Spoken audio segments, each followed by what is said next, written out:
I put the spotlight on your city. I put the spotlight on your city. See the superstars. Hollywood to Hollywood. Girl, you look good. Yeah, they hollering, baby. I keep modeling, baby. ATLD. I put the spotlight on your city. Carolina Philly. I put the spotlight on your city. I put the spotlight on your city. See the superstars. Hollywood to Hollywood. Girl, you look good. Yeah, they hollering, baby. I keep modeling, baby. ATLD. I put the spotlight on your city. Carolina Philly. I put the spotlight on your city. I put the spotlight on your city. I put the spotlight on your city. See the superstars. Hollywood to Hollywood. Girl, you look good. Yeah, they hollering, baby. I keep modeling, baby. ATLD. I put the spotlight on your city. Carolina Philly. I put the spotlight on your city. I put the spotlight on your city. See the superstars. Hollywood to Hollywood. Girl, you look good. Yeah, they hollering, baby. I keep modeling, baby. ATLD. I put the spotlight on your city. Carolina Philly. I put the spotlight on your city. Ladies and gentlemen, welcome to Spotlight Over the City. I'm your host, Stan Long, along with the lovely Terry T-Bomb Long. Let's get into it.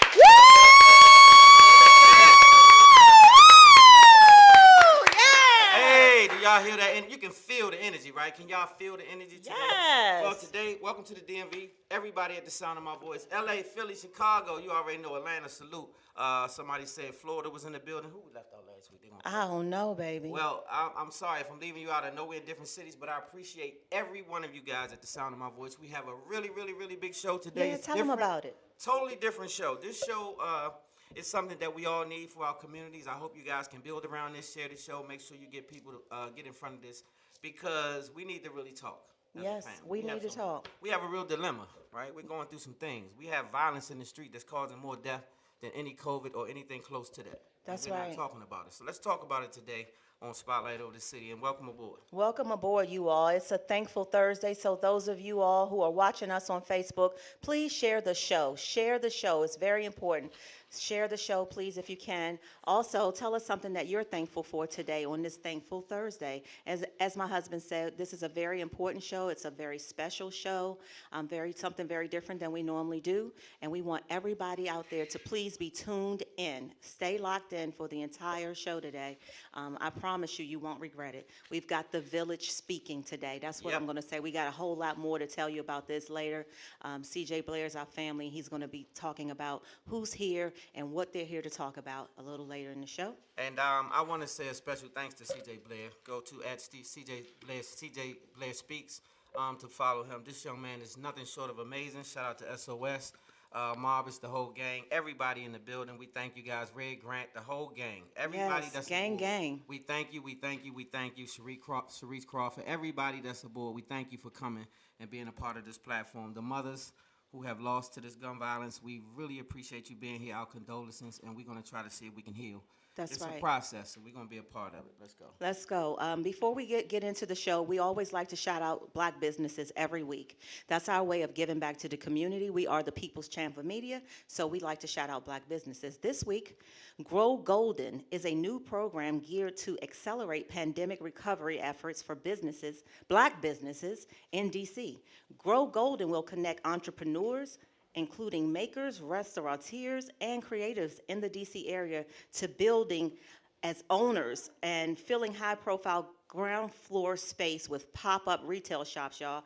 So this is very, very important. They want us to get the word out. We want to go down there and we want to support these pop-up shops. We want to make sure we show up in numbers so that it can all be worth it for them to participate in this program. We'll be telling you more about this program as it continues. I am going to be participating tomorrow in one of their grand openings, so I'll be able to have more information for you. Yeah. Where is it? Where's it located again? Grow Golden. It's the Golden Triangle down in D.C. Okay, cool. Yeah, and so participants are receiving free rent free rent, as well as wraparound technical assistance to help advance their businesses to the next level. Right now, they've got the young lady who does the DC sweet potato cake. Her name is April. She's down there now. We've got a young lady, Spice Girlin. She's got a pop-up down there as well. And I remember we ran into them. yeah, Shayla Lean, she's also down there as well, and she's helping source jobs for women in Ghana. So y'all, we really have to support the Golden Triangle, and it's called, again, the Golden Grow Project. Golden Project. Grow Golden. Gotcha. Grow Golden. All right, and one more business I want to highlight, and I'm going to get something to show you really quickly. What you got? Okay. So, if you guys are first-time watchers, we always support black business. We love our black owners. I'm an entrepreneur. My wife is as well, and we love to support our own first and foremost. And so, this is a young lady who has her own bag. Yes, indeed. Dana Hicks Hungerford and April Dodd, two black women who came up with this idea. And it says, you make the bag. Talking to us ladies, we make the bag. Reminding us that the bag does not make us. Right? And the company, the company is called Official Bag Ladies.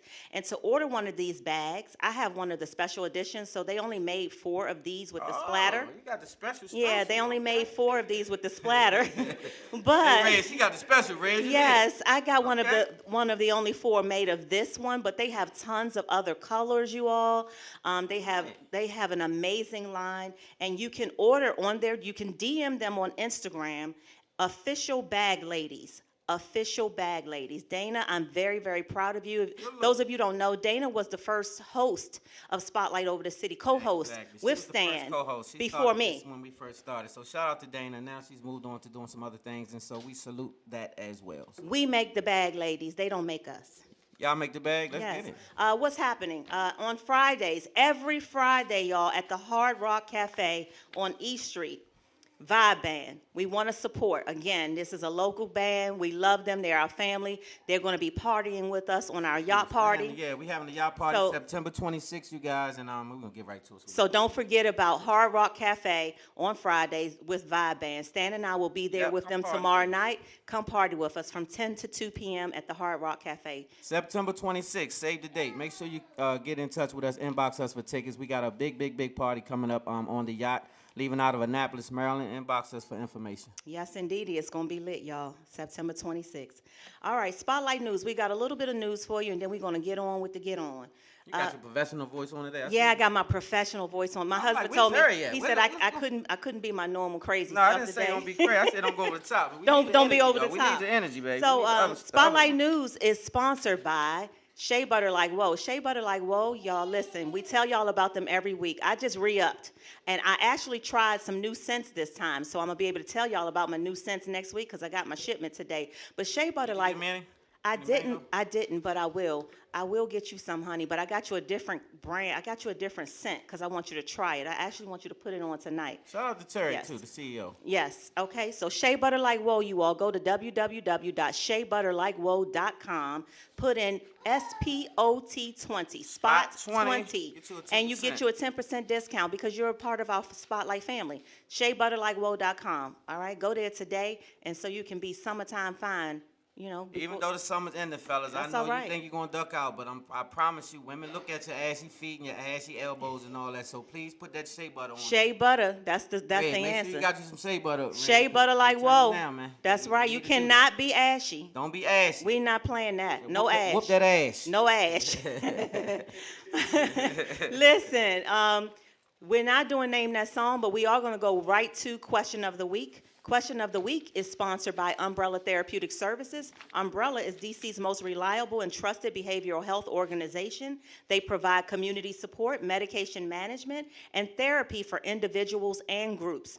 Umbrella, they accept Medicaid, Medicare programs, as well as private health insurance. You can contact them at 1-888 1-888-793-4357. Again, 1-888-793-4357. That's Umbrella Therapeutic Services, you all. Shout out to the homie West over there, the C to the EO. C Shout out to the him, doing some EO, big C things. to the We love EO, it. West Mental health Jones. is definitely important. Make sure you guys take your health seriously. We have a lot of things going on with mental health today. A lot of people don't even recognize that it's an issue. So please take your mental health seriously. We joke, but not about that at all. So if you have any issues, please dial someone up. SOS is also in the building. Shout out to them. Yes, and mental mental health. health is something that they are thriving with and really doing some amazing things in the community, and that's part of the reason why we're here today. So, Absolutely. letter of the week.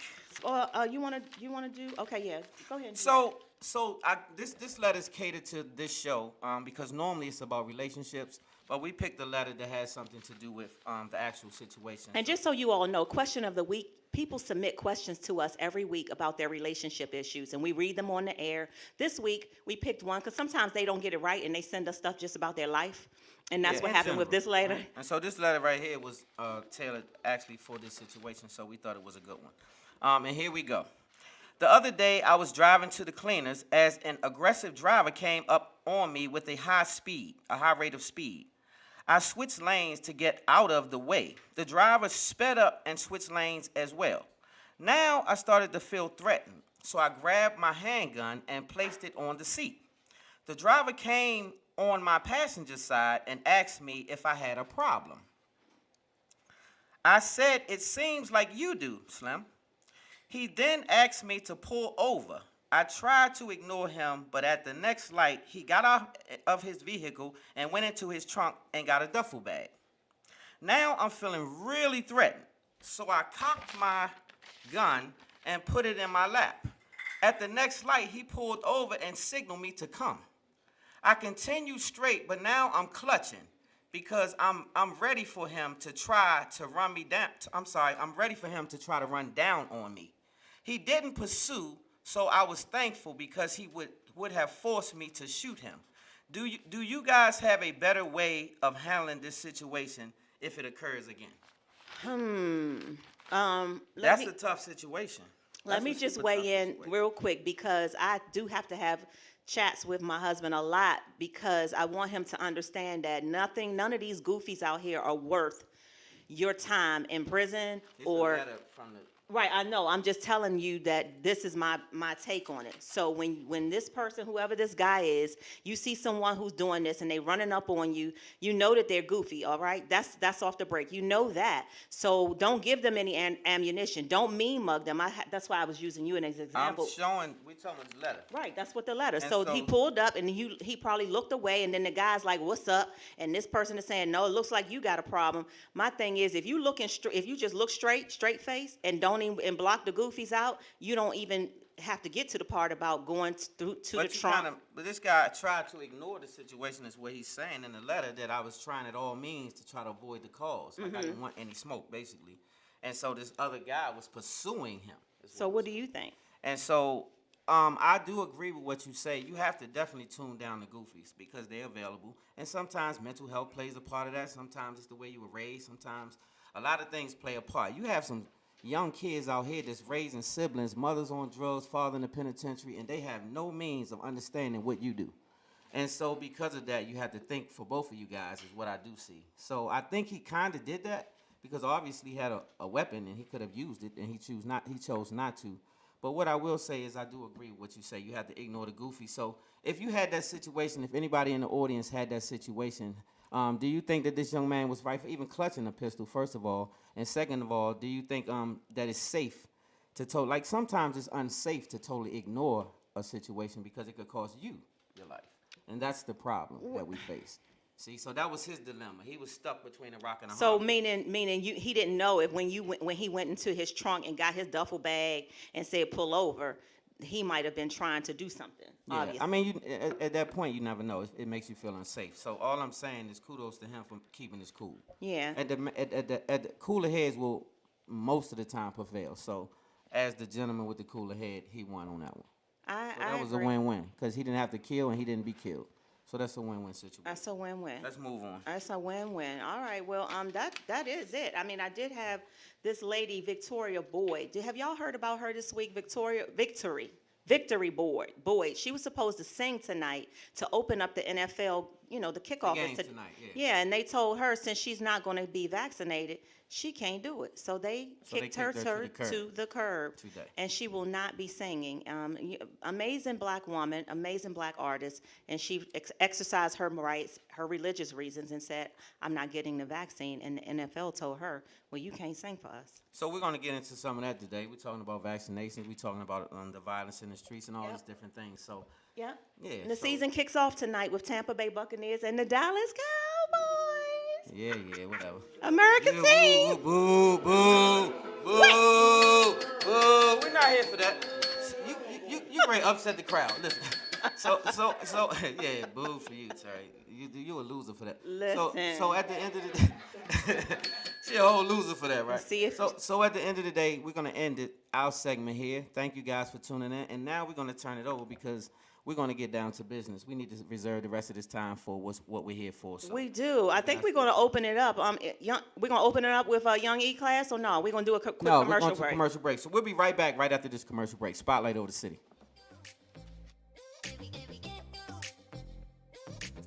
I'm Terry Williams, the founder of Shea Butter Like Whoa, a natural body care company based in Maryland. We specialize in body butters, scrubs, oils that are awesome for the entire family. What makes us different, you might ask?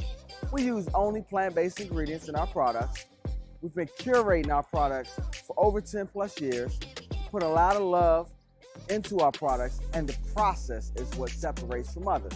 We make products for your entire family to enjoy. We love what we do. We put that in every product that we make.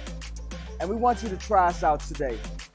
You can reach us and you can look at what we have to offer on our website at SheaButterLikeWhoa.com. You can also follow us on any of our social media outlets as well. We look forward to you visiting us, and we look forward to your future business.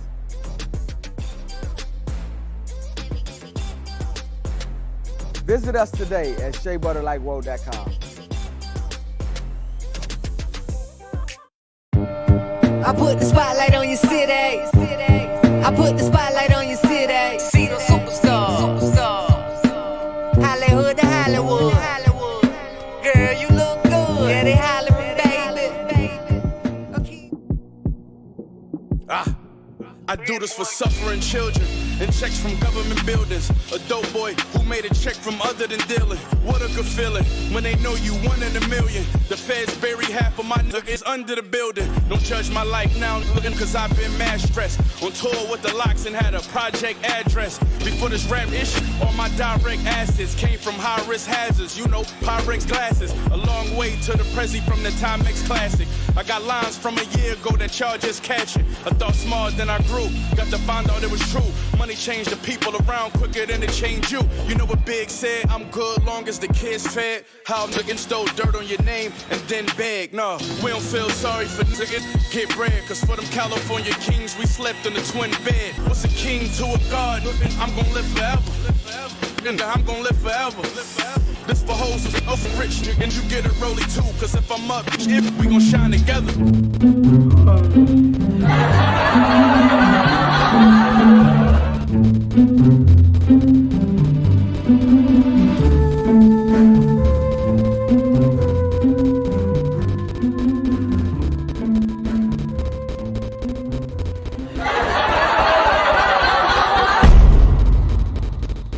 Bro, man, what's doing in my house?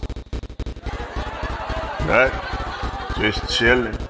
Came down here to make myself a couple sandwiches, and I noticed you had this shea butter on the counter. Like, whoa!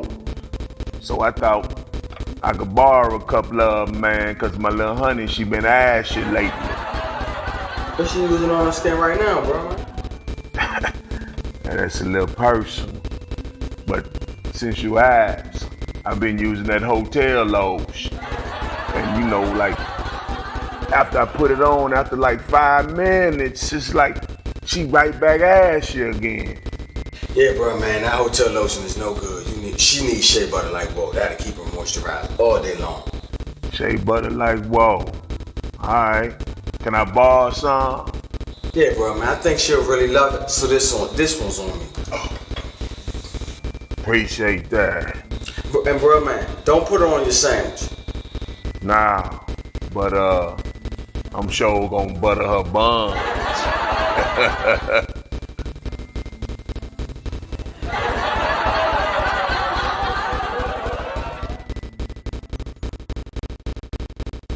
Are you guys ready for a performance? I say, are you guys ready for a performance?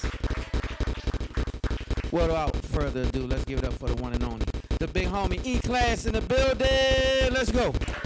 Shit.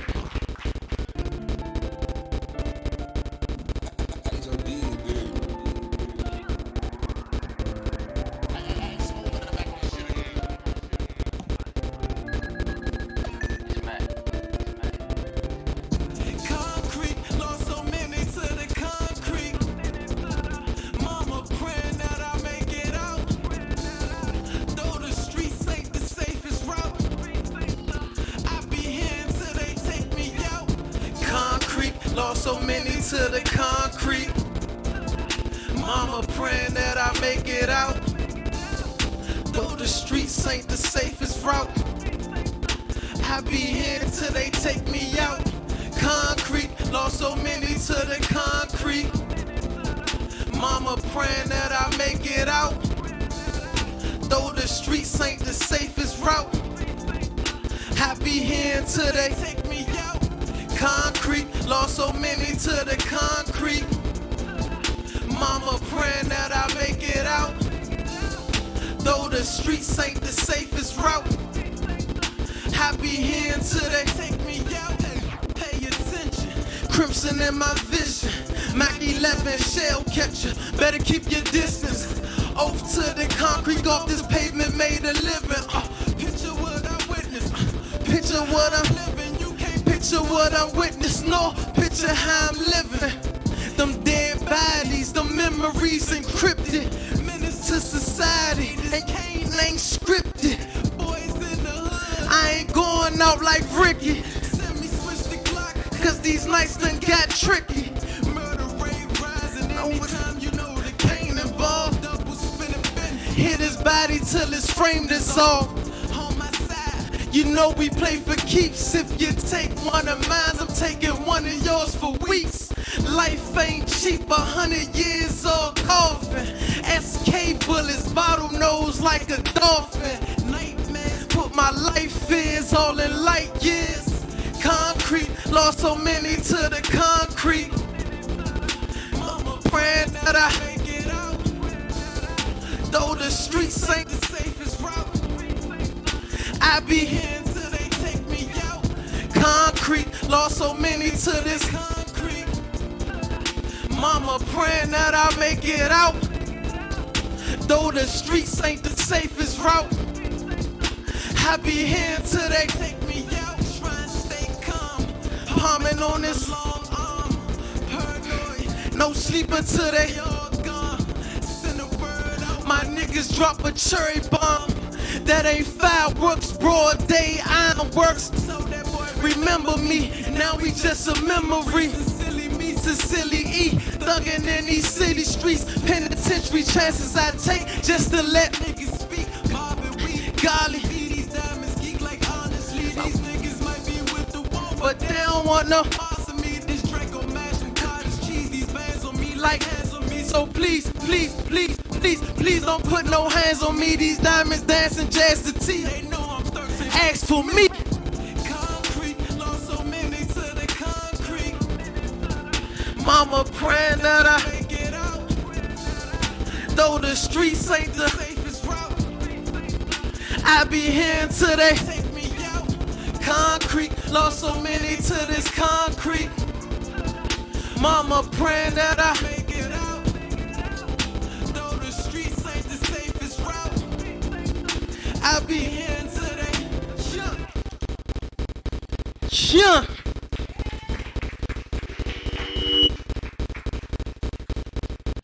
Sorry if I get a little emotional up here, but yeah, I be putting my all into these jumps, man. Real life meaning. I'm sure everybody lost somebody here. I just be trying to tell the story.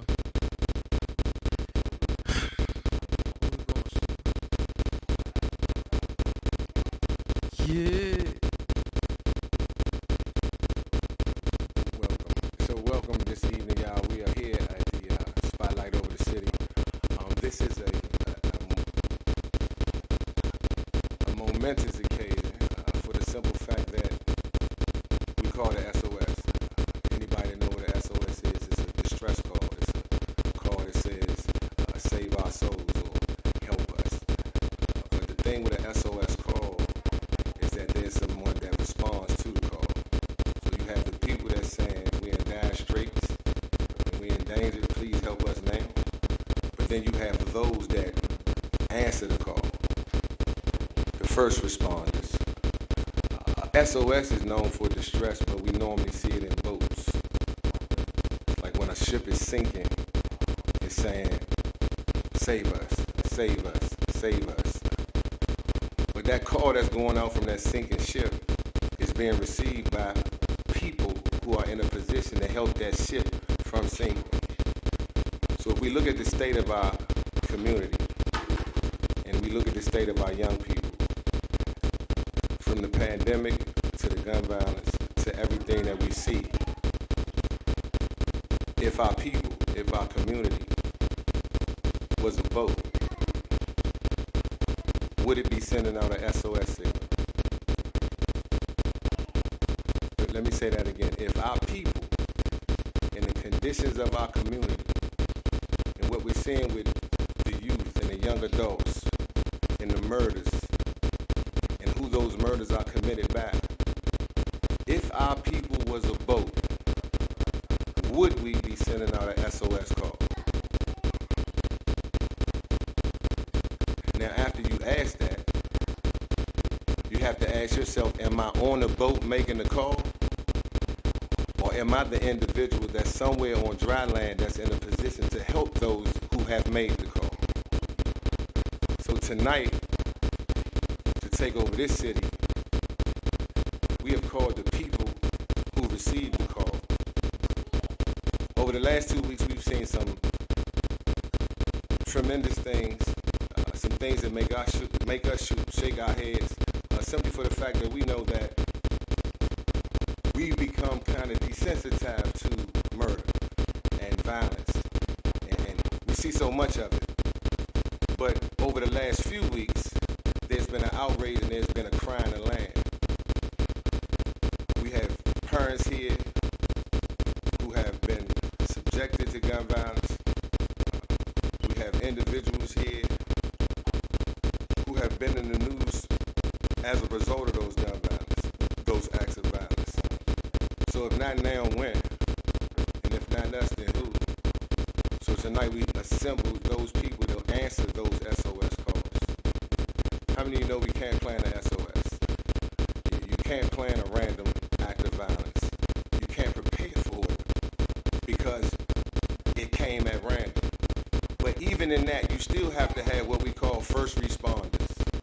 So I'm grateful that when the SOS call went out this week, we didn't have the protocols in place for 30 days in advance to get on a lot of people's schedules. There's a lot of people in this room who are answerers to SOS calls. So I wanted to bring the community together so we could come together with the best minds and the best people and those that are willing to do the job to answer that SOS call. And I'm grateful for the individuals that are on this line today. We have some politicians here today. We have some entertainers here today. We have some activists. We have a lot of different individuals, some business owners here today, a community, a collective body of people that are saying, what is my part and what part can I play to help us save ourselves? So right on the line, we're going to go to the commercial break right now, and then right after this commercial break, we're going to come to the people that you may know entitled, but tonight I don't want you to know them entitled. They're going to come to you as people who have answered the call to receive that SOS. Let's go to a break, and I'm not a TV guy, but let's go to a break, and then we're going to slide from there. Gone. I do this for suffering children and checks from government buildings. A dope boy who made a check from other than dealing. What a good feeling when they know you one in a million. The feds bury half of my niggas under the building. Don't judge my life now, looking cause I've been mad stressed. On tour with the locks and had a project address. Before this rap issue, all my direct assets came from high risk hazards. You know, Pyrex glasses. A long way to the Prezi from the Timex Classic. I got lines from a year ago that y'all just catching. I thought smaller than I grew. Got to find out it was true. Money changed the people around quicker than it changed you. You know what Big said? I'm good long as the kids fed. How niggas stole dirt on your name and then beg. Nah, we don't feel sorry for niggas. Get bread, cause for them California kings, we slept in the twin bed. What's a king to a god? I'm gonna live forever. I'm gonna live forever. This for hoes who's up and rich, and you get a rollie too. Cause if I'm up, we gon' shine together.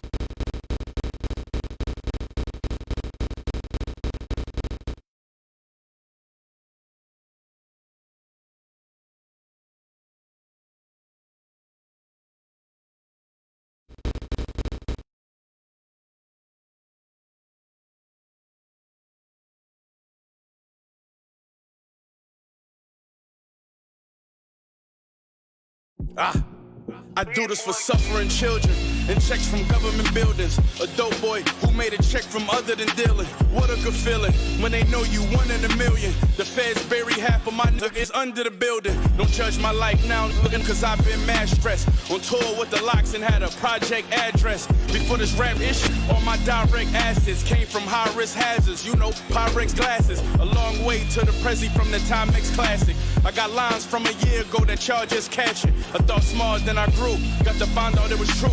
Money changed the people around quicker than it changed you. You know what Big said? I'm good long as the kids fed. How niggas stole dirt on your name and then beg. Nah, we don't feel sorry for niggas. Get bread, cause for them California kings, we slept in the twin bed. What's a king to a god? I'm gonna live forever. I'm gonna live forever. This for hoes who's up and rich, and you get a rollie too. Cause if I'm up, we gon' shine together. Welcome back to this special edition of Spotlight Over the City, the SOS version. Again, we need to save ourselves, so we're going to hop right into it. We made a call, and when you have people that are going to respond immediately, especially people of this magnitude, you want to be grateful. I know a lot of times we say our politicians, and they never come around. They don't do nothing. They just come around when it's time to vote. But these are individuals that come from some similar backgrounds that we come from, and I'm just grateful that they answered the call immediately when it came to this SOS call. So we have with us via Zoom, we're going to call it Zoom. I think I'm supposed to say something else more TV-like, but we're going to go with the Zoom thing, right? Okay, so on the line right now we have none other than, I like to call him Lil Trey. You know, I say Lil Trey because we've seen this individual since he was a youngin', playing football, coaching football, and to see who people can become. You got to watch who you close the book on and who you count out when the story hasn't been written all the way out yet. Amen to that. So we have Councilman Trayon White, who is with us via satellite. Always wanted to say that. Via satellite, we got Councilman Trayon White. We also have another individual, man. I love this brother so much. That's Councilman Calvin Hawkins. Some people know him as Hawk, but tonight, he is just Mr. Calvin Hawkins. If you was down Lorton back in the day, you might know him from the yard or something else. Amen. So we got a good brother that is here to not just be the councilman, but I'm a person. We are people. So we disrobing titles. This is not the town hall meeting. We're going to shout, we're going to scream. We're going to have a conversation to better our people. And then last but not least, we have our dear sister who happens to be the state's attorney. I know it's a lot of people in this room that want to see the state's attorney, amen to that. But I'm grateful that in the drop of a dime, we sent out this clarion call and these people responded because they care about people, and that is none other than our state's attorney, Ms. Brave Joy. God bless you. Thank you all for being with us tonight. So, as we talk to the community, first and foremost, I want to just say, again, thank you all for joining us. We're seeing a lot of things, and throughout Prince George's County. We've seen a lot of things throughout D.C. I guess I'll start with you, Trayon. What are some of the things that you see, not just, how does it make you feel? Let me put it like that. How does it make you feel to see this rise in violence? I'm broken, man. It's a hurting feeling, man. Partly because I've seen violence all my life, but never to this magnitude. I've never seen the onslaught of violence perpetuated on our women and kids. In D.C., we've had 5 women shot in the last 8 days. I went to a funeral today of Kale. I also went to a funeral yesterday of Kimon, who was 15 years old. And it's just heartbreaking just to see it over and over again. I feel like it's deteriorating me from the inside out, man. It's becoming overwhelming a bit too much. Hawk, how does it, not how does it feel, but, coming from the community, growing up in the community, and now moving into politics. Most of us look at politics as they're going to argue about this, how to go about fixing the problem. One side going to have one method, another side going to have a method. 2 people argue about it till the rest of us forget about what they was arguing about and the job don't get done. What made you want to go into politics? And now, as a politician, coming from the community, how does it make you feel, and what keep you up at night about what we're seeing in Prince George's County?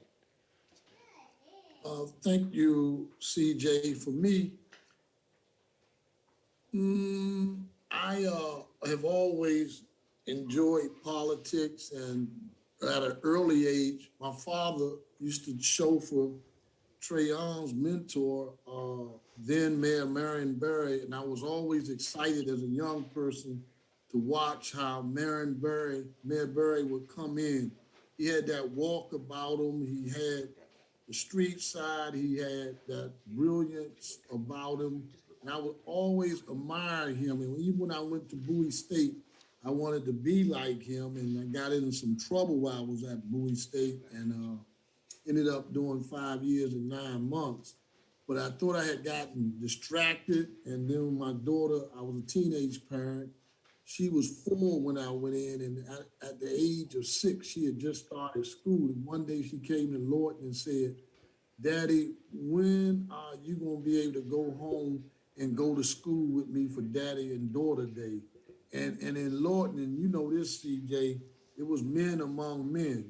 You were either a man among men or you became something else.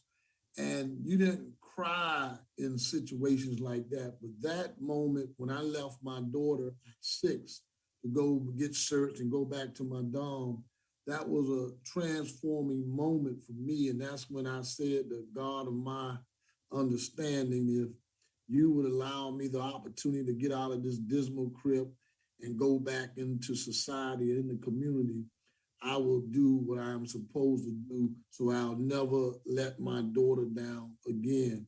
And so when I came home 1989. It was at the height of Rayford Emmons and all that killing, and it was so bad then.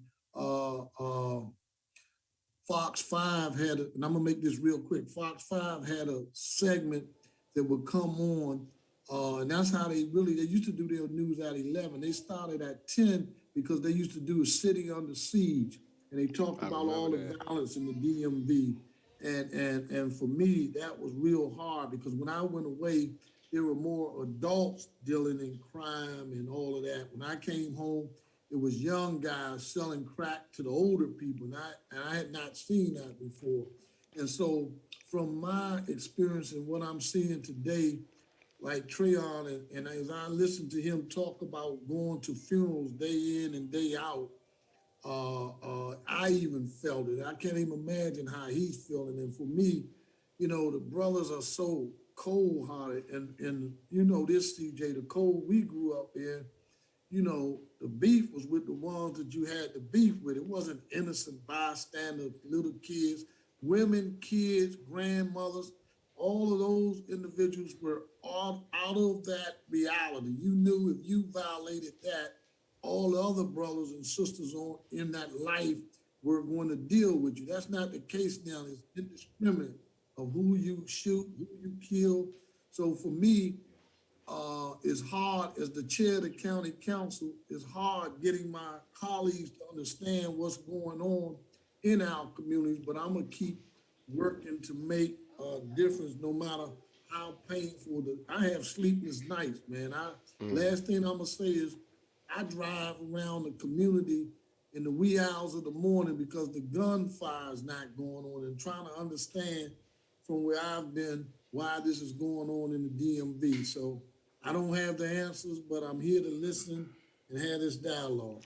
So, Sister Brave Boy, and I apologize for I'm full of joy right now to see so many different individuals from different sectors of life that I mispronounce your name, and I don't want you to take that any kind of way. Please charge my mind, not my heart, my joy.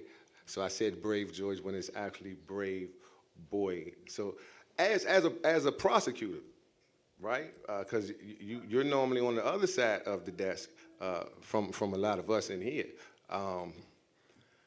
How do you digest having to enforce the law while at the same time seeing that the conditions kind of force people to have to be in an unlawful situation? How do you navigate that as a law enforcer? Well, that's a very good and important question, because that is the issue that I grapple with every single day. Because as we deal with violent crimes, and it's not just about the crime, it's the victim, and it is also the suspect. And oftentimes we see suspects that have come from very challenged backgrounds. And so I have to figure out, and I hope he doesn't mind me using his name, if there is a Calvin Hawkins amongst them. Because what I want to do is be able to, provide opportunities for restoration for those who, want to change their lives and who need a second chance, need someone to believe in them. But at the same time, I owe a duty to my community to keep them safe and to hold individuals accountable and to ensure that, victims get justice and communities get justice. So it is a balancing act every single day. Tomorrow I have to go to a funeral for little PJ Evans, who was shot and killed. He's 8 years old. 8 years old. He was shot and killed just a few weeks ago. And the person who gives me the most strength is his mom, who I went to church with a couple of Sundays ago, who I was with just a couple of days ago, attending the first day of school at Pullen, where he was to be a student. But of course, he did not have a first day of school because he was, deceased, because he was killed by senseless gun violence. And to be with that mother and to watch her strength is amazing. But the reality is, she shouldn't have been in that position. Because little PJ should be here. He was an excellent student. He was a creative soul, so he was in the performing arts school. He was also on a football team. And he was also a great reader. He was excited about math. So he's just a little brilliant little guy who deserved to have a future. And his future was cut short. And that pains me, because I've got to find justice for that mother. And I don't know that there's any, even if we catch the suspects, even if we prosecute them, even if we get a significant amount of time in prison, how does that really bring justice to her situation? So it's really tough to be in this position, to see the level of violence that we've seen. I was with another mother, Sharonda Taylor, who lost her son, Devon Taylor, a year ago on the 7th. So I was with her because she wanted to remember her child, and I wanted to be there for her. But I don't want moms and dads, for that matter, to have to do remembrances, to bury their children before their time. And so it is really a tough position for all of us to be in. I know that myself and Calvin Hawkins, and I believe Mr. White, we went to the a remembrance, a vigil for a young woman who was a mother. She was pregnant. She was shot and killed, and the suspect in that case is the suspected child's father's brother. You know. Yeah, I And- remember and- we did that. We did a lot of outreach. I think the visual for that sister and that family. And let me just say this, you know, I'm from DC. I was born in DC, and so when and I know Calvin shares the same sentiment. When things happen in DC, it affects us too. Those lines of demarcation they are jurisdictional lines. They don't care. They're not about our heart. Our heart is in this region. Our heart is a lot of us, like me, from DC, in DC. And I care about what happens in DC, and I know that DC cares about what happens in Prince George's County. So I'm so grateful to be on this broadcast with, you know, Mr. White, because he represents part of who I am, and I appreciate him. And we have to work together. But let me just say, this is a national issue. I was with my colleagues, other states attorneys and district attorneys from around the country. They are seeing a rise in violence all across the country during this pandemic. And it's our young people and women, as Mr. White pointed out, that are disproportionately, from what we have seen in the past, being impacted by violence. And So that is with that being said, now, I hate to cut you off. yeah, I'm done. No, it's all good. I didn't mean to cut you off. I think, like, I didn't want to just rehearse all over the problems, because we know what the problems are, right? I'm glad that you guys are here, especially Trayon and Hawk, because a lot does happen on the border. We do share things. There's a lot of things that resources and things that they have in DC, and we see Trayon, we see you out in the front line, we see you lobbying and legislating, but as we see gentrification happening in DC, and we're seeing a lot of the not spillover, but a lot of people moving into Prince George's County, where there may not be as many as the same resources or dealing with the same type of things as DC. So if we had a magic wand, you know, this is wishful thinking. If you had a magic wand, and I'll let each one of you go at this, and we're going to wrap this segment. But if you had a magic wand, I know Rome wasn't built in a day, so it's not going to take a day. But if you had a magic wand and could fix this, what would the top 3 things be? And I'll let each one of you take one thing as your top thing, and we'll have those top 3 things. Trayon, we'll start with you. Councilman White, we'll start with you. Thank you. I think a lot of times when I'm watching the social media platforms, I'm seeing what a person did, right? Did a drive-by, stabbing, a fight, a brawl, but I don't all the times hear about why a person did it. And I think that's equally as important to think about preventive measures, right? And I was at a retreat last Wednesday with some mothers who were children was victims of gun violence in Cambridge, Maryland, and I started to hear the pain. So to answer your question, I'll say we have to embody some type of healing circles to deal with the trauma and pain that the families and the little ones, the people are dealing with in general. I think also we have to address the economics. There's a direct correlation between poverty and crime, and we can't separate the two. And I think that the third thing, and it's hard to put all these things in 3, but it is education, right, and the right information. Because nowadays I see that through social media, through the music, through the environment, through the culture, we're getting a different type of education that's making it harder for us or parents to reach the children. And the greatest influence on a young person, as you know, is another young person. And so we have to make sure we have mentors, after-school programs, outlets, career-based opportunities, entrepreneurship, empowerment. We have to put everything we need into the pipeline to ensure we can give an option not to go towards the streets. And I don't think we've done that to the best we can, because I remember in DC for the last 8 years, we ran the narrative that crime was down. Every time I went to a crime was down. The leaders of the city were saying crime was down. I'm like, hell no. They say, they say Nowhere, crime down is where? Crime down the street, around the corner in our communities every day, as Phil Pennell would say, and we haven't been addressing it. You can't address the solution unless you acknowledge there's a problem. And I think we got to get more people involved. Like, this is a people-based issue, right? That's somebody's nephew, somebody's niece, somebody's grandchild, somebody's son. And we have to acknowledge this is happening in our community, and we have to start younger. We can't wait until they 15, 16, 17. CJ, as you know, from the work you've been doing for the last 20 years, we've had our successes by dealing with the inside. You deal with the inside, the outside is inevitable. We have to put our power, resource, and unite as a community to deal with the inside of the person and address the whole family, not just the person that we see that's shooting the gun.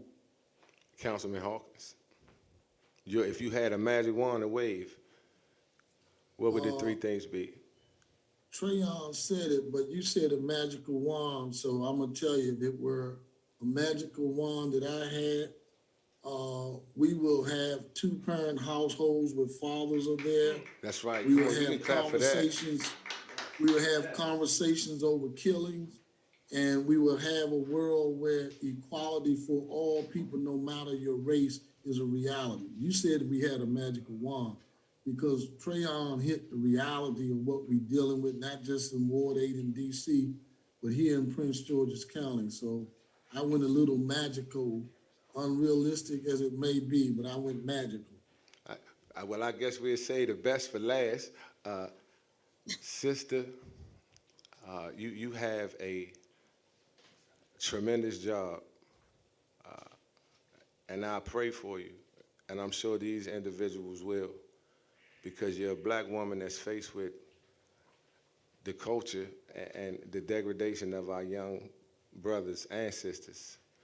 Yet you're in a position to have to either allow them to continue to do that which is damaging to others, or send them into a place that may be damaging to them.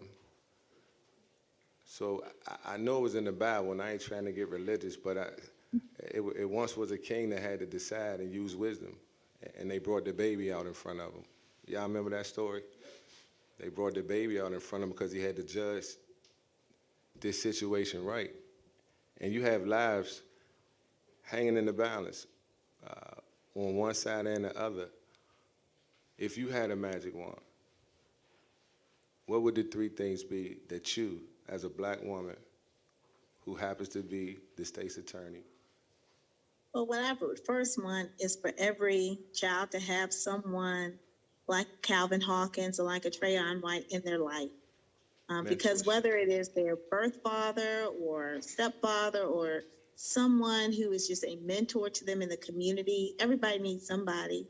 And they need somebody who cares, who understands, who will not judge them, who will listen to them. And that's what I know about these two men.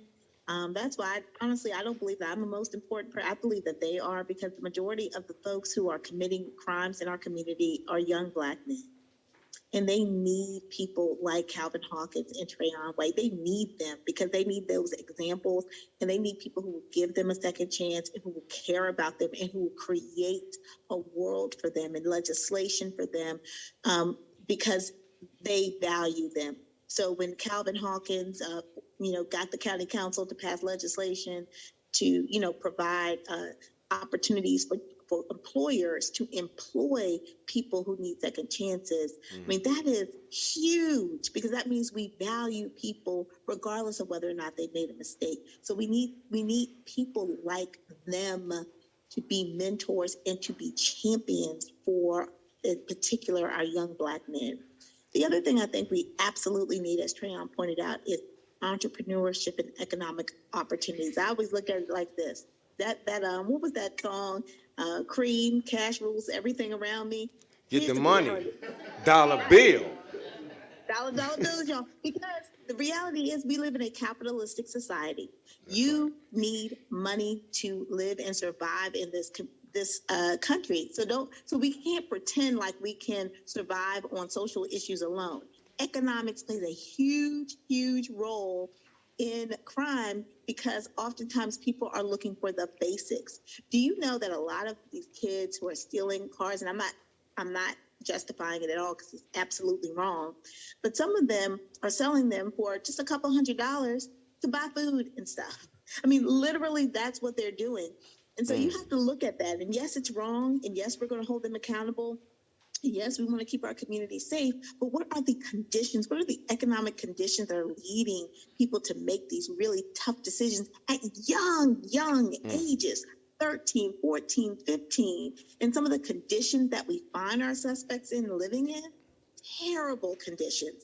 So you wonder, do they even have a chance? Yes, ma'am. But again, so I would say having people like Trayon and Calvin Hawkins in their lives, whether they're a parent or a mentor, number one, that's what they need. They need economic opportunity, and they need a good, solid education. So I think I agree with Trayon and all that he said. Thank you. But honestly, I love these two guys. They're amazing. I love you, and thank you so much Love for you doing too. Thank you so much. Well, guys, y'all can give them a big round of applause. Hey, listen, I know prior to this broadcast tonight, there probably was some people that didn't even know what their councilman was or who their state's attorney was. So I really just want to say thank you all for just answering that call, man. We can no longer say, at least about those three individuals, that politicians don't care and politicians only show up when it's time for election. So I'm grateful. We're going to go ahead and transition, run to commercial, and we'll be right back, moving right along on this conversation with the community on SOS.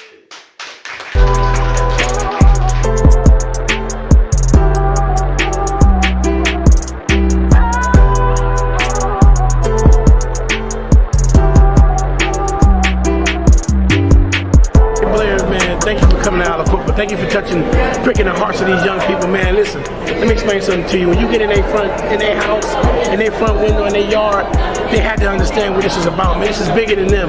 It's big for out of Cookville because we finally got somebody that the story is different and it's real. And he wasn't sugarcoating nothing. He wasn't faking this thing. CJ Blair, you did your thing. Out of Cookville is completely grateful for this. We honor this, man. Thank you for your blessing.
Yeah.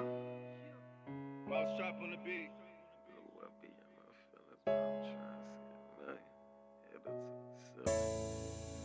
Really shit up, really. Got me fresh up out of prison. Yeah. Red. The pain I'm pinning these niggas ain't understanding that I could've got murdered at 8th, the hammer ain't jam up Jack. Right on 13th, yeah, the block I claimed. My cousin used me as a shield to try block a flame. I was too young to know, and it barely showed. At the age, my heart turned cold as a blade of snow. My value on life changed off in an instant. At 9 years old, I was asking to get a piston. At 10 years old, the first body I ever witnessed. At 11, armed robbery threw me inside the fences. My mama's mother treated me like I was on her shit list. My father till this day still begging for forgiveness, cause he raised the drugs instead of me. Who knew what I could've be? The streets ain't been good to me, but still that's all I feel I had. Took the feeling of my dad and numbed it like a drumming pad. Moms ain't see eye to eye, rules I couldn't apply. The hood all I could apply. 12 but ready to die. 12 but ready to die. 12 but ready to die. Shut. How could you judge me? Lost everyone that loved me. Out here no protection, slinging sticks like it's rugby. 1280 Rum Street, raising the condemned buildings. Product of them dealings, why I'm harboring no feeling. If you been through what I've been through, you be hanging from a ceiling. Heart up on my sleeve, hang me down for the breeze. Stains on my tees, holes in my jeans. Mama, she did her best though. Thankful what I was blessed for. Niggas coulda had less though. Mama's youngest boy at 3, born in the quarter streets. Nah, I broke a quarter piece and I was sold on the streets. Nothing on my mind, 380 in my hand like Brett Favre in his prime. I'm trying to see this money piling, tired of my stomach growling. Fuck being a have-not, trying to have knots jumping out my pockets like crabs in the barrel. I'm that man in the mirror and I stare down the barrel. Probably living off the prayer of people that ain't near us, who don't understand us, probably gon' fear us. That poverty, honestly, homes that did a lot to me. Scars this night shown from pain, I lost moments. Too young for a lot of shit, still had to deal with it. 16 years old, fighting a appeal sentence. Y'all was picking prom dates, I was lifting steel plates. Head to the sky, 16, but ready to die. Ready to die, but ready to die. Ready to die, ready to die. Yeah.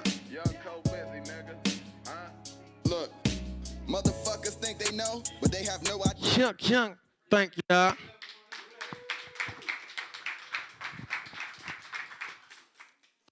So we clapping, but when you listen to the lyrics of the song, or maybe because I seen the video, I don't know.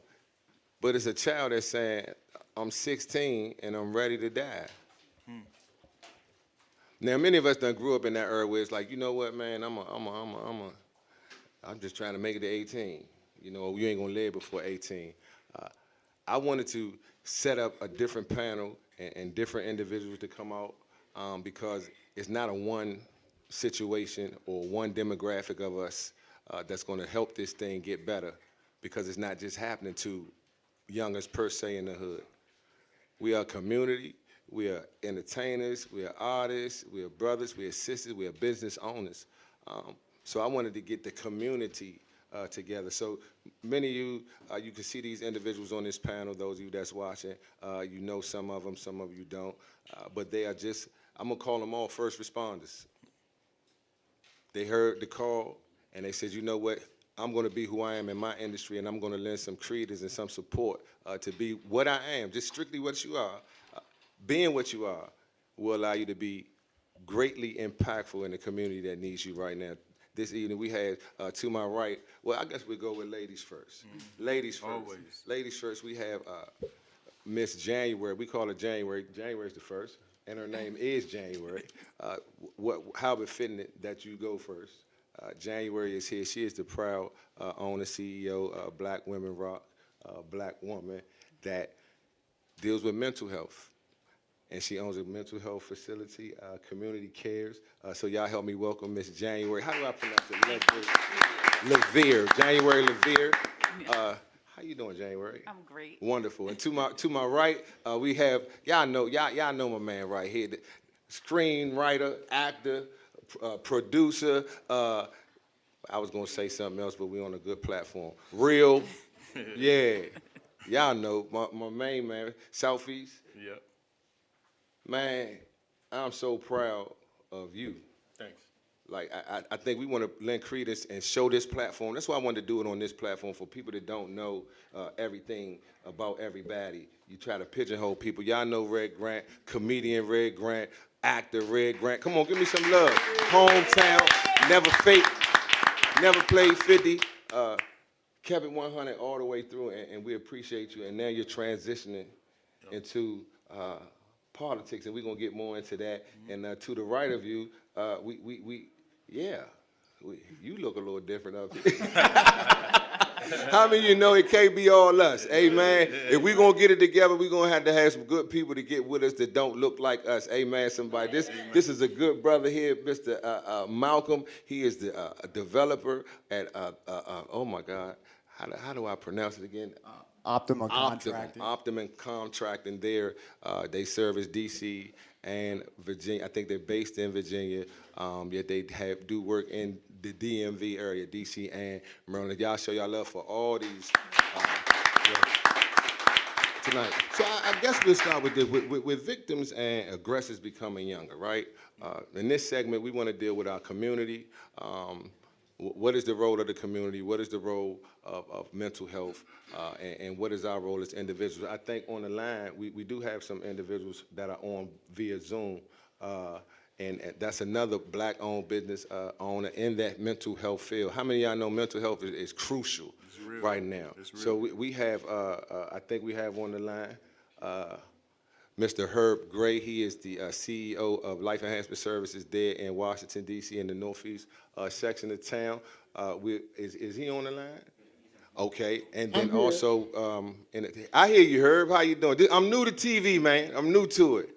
Don't beat me down. Don't beat me down. And right beside Herb, we see the legendary owl of all of it, Sugar Bear from the legendary Experience Unlimited band. EU, what's happening, Bear?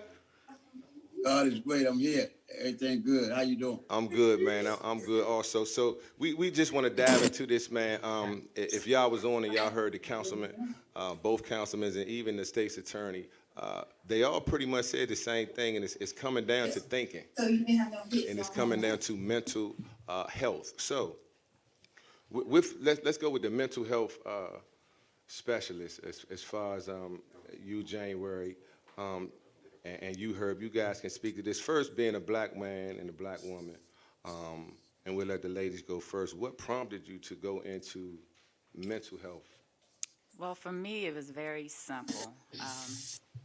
Years ago, my husband and I, we were always involved in the community, giving back to the churches and just helping people. And someone approached us and said, you know, you can get paid for this. And we're like, no, you know, but they wanted to do a franchise, and I wasn't into wanting to partner up with anyone. So I just took it in my hands. I was not a part of the field. I learned the business in and out. I worked with the clients in the field. I was the office manager, CEO, writing notes, doing everything. So I just kind of fell in the field, but I love it, you know, helping people. And I like to call our clients family. And to this day, clients I used to work with years ago, like, they're still our family. We still talk to them. You were in Prince George's County. We don't like when you say PG. Yes, Prince George's County. Yes. You see, I got the Maryland on. I'm definitely a Washingtonian. I love, but it's the DMV. I'm a DMV kid, so you cannot say PG. I'm a Maryland on today. Yes. You can't say PG. No. But Prince George's County, one being is one of the if not the wealthiest African American community, and is governed by African Americans. So we should lead the way in everything. I believe that we got the best minds and we got the bread. We should lead the way in everything. But when you're talking about mental health, that's a taboo of black people. You hear mental health, you're like, I ain't crazy. Yeah, we don't like talking about it. So Herb, you on the line. Herb, so you've come this way. You're an out of towner. Like most of us are from here. We love our community, and we wanted to do something here. But you've been at this 10, 15 years now. And to come from, you're from North Carolina, I believe, right? But Yeah, out you've of been in the Charlotte, district, you're doing a lot in the district. What prompted you to, what do you think is the greatest challenge with moving mental health to be palatable to our people? Thanks, CJ, for allowing this platform for us to talk about it. Talk about an issue that sometimes in the African American community we're not really willing to talk about, but certainly it afflicts us as well as it afflicts everybody in each community. So again, I kind of go back and forth, but I've been open in DC for about 10 years. We work with about 1,000 people each and every week in the district. And so it prompted me because, you know, I'm just a person that wants to do good by people, wants the best of our people. And the more I looked at it, I noticed that mental health was an area that we really were not given serious thought to, right? Meaning we didn't give the thought necessary to the trauma and afflictions of mental health care. And then we were not, as a group of people, we really didn't have the platform to say it's okay to say I'm battling this, that, and the other, right? And so I recognized that if I could put together a great team of individuals who could have the care and the concern needed to work mainly with our people. I said we work with about 1,000 people, and I'd say about 99.9% of the people we work with in DC are African Americans. And so I must say, CJ, it was just a thought that I said that I think I could be part of a solution. We thank you for your commitment, man, and for that movement. Now, y'all moving these cameras around. Red told me to find the one with the dots. So all of them got dots, man. You said the all red of them got dot. dots. Come on, man. Just go to the person who pointing at you now. Red dot. Now go with the pointer. So we there's a role. Entertainers, right? And Sugar Bear, you're gonna talk to this because we're gonna have the real conversations, right? Music plays a lot in shaping the minds of youth, young adults, black people, right? So, you know, I'm gonna keep it spiritual. The Bible says, as a man thinks, so is that man. So whatever you hear the most, if faith come by hearing, and hearing come by the word, so whatever you're hearing the most, that's ultimately what you're gonna walk out.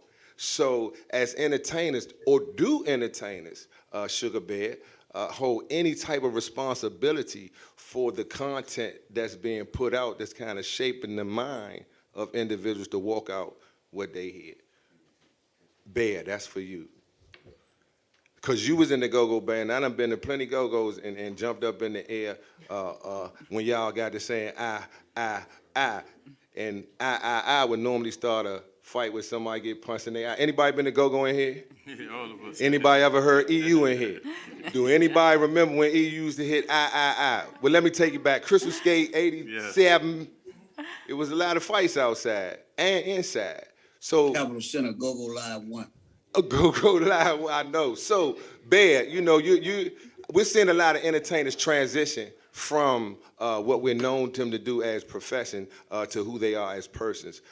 What balance or what responsibility do you feel, or what did you feel that made you move into and want to be a part of this tonight and what you've been doing thus far? Coming straight out of Southeast Washington, D.C., I never experienced what I'm seeing now coming out of Valley Green public housing. What I'm seeing now in 2021 is sickening. Not only was it, first it was police brutality, but now it's black on black has outdone that by 100 to 1. And now they're killing babies, children, innocent babies. And that's why I said, hold on, enough is enough. So I know I'm late. Bear, I never wanted to be a point the finger at the music, but I mean, we really gotta look at that. Like if I'm hearing Percocet, Molly, and it's the #1 song in the country, and can I equate that to the rise in the opioid use amongst middle schoolers and high schoolers that consume the music the most? So I go to you, Red. So I know you as comedian and you're telling jokes or whatever, what have you, doing movies as an entertainer, but you're a person, first and foremost, those is roles. Right. So now you're having a bid to shift into politics, and I think I heard running for mayor, right? So, you know, some people say, what audacity do you have to try to run? You don't know politics. I think we got too many politicians in places of politics, and we need some regular people. What is your responsibility, or what prompted you to move forward? Well, first, I'm a humanitarian first. I think, like, Sugar Bear, I know him personally. He's a humanitarian. Well, I don't condone violence of no kind. Me My band has survived 50 years of nonviolent party music. Period. That's true. That's true. But we know. Like I'm from here, right? So I y'all remember know the what I'm saying. police For was those shutting who don't down know, go-go's, or EU legislation was trying to shut down EU go-go's It's because about of the a violence. united front. That's sorry. what it's We about. having a split. United. People come together. Are they hearing us? Okay, so my bad. In my songs, no violence in none of my concerts. No violence nowhere. I won't tolerate it. I will stop 20,000 people and send them home after one altercation. What they used to say, one fight, good night. Period. Yeah, I remember that, one fight, good night. Each one teach one. So I appreciate that, Bear. But what we were saying, I don't know if we got cut off in the transition, but a lot of time the violence has been centered around music or concerts or clubs or things of that nature. It's like the let out. Nah, I disagree with that. I'm not saying, not against you, Bear. No, I'm saying young people, normally violence happens where young people congregate.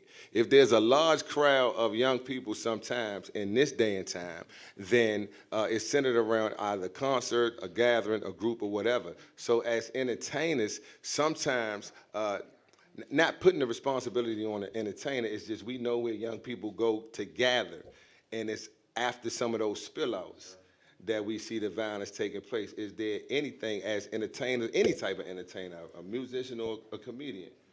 I mean, do they hold some not responsibility, but what prompted you to move? All right, so a perfect example. This morning, me and my daughter was going to school.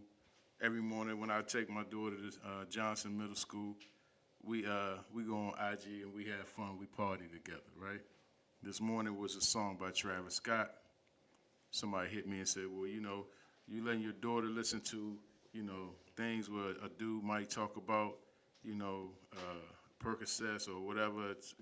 And I told him straight up, you know, I'm a parent. I'm a parent.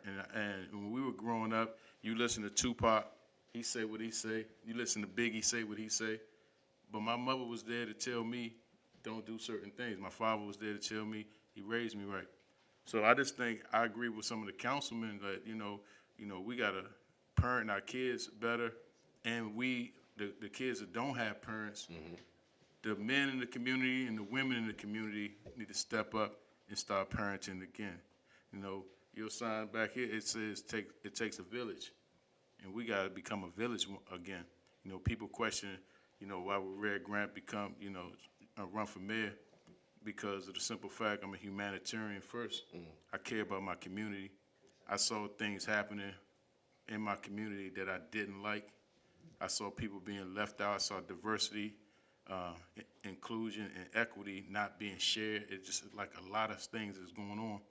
And when are we going to be the people who step up? You know, I've been in the entertainment career, business for 31 years, since I was 19 years old.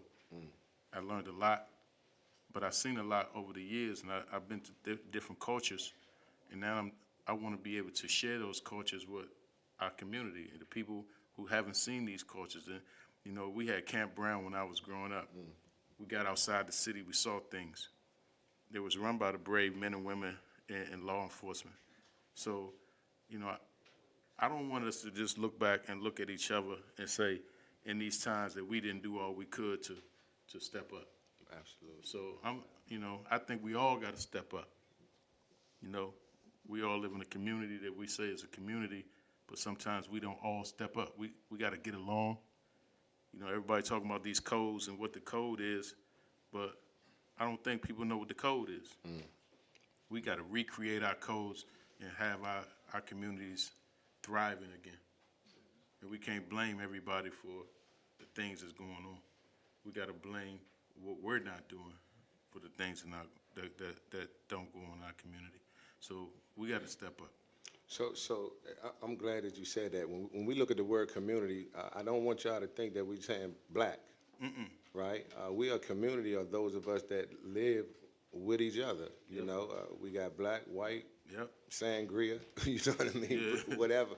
But, you know, being as though Malcolm, you're here and you know, you're a part of our community. And obviously we was a part of your community.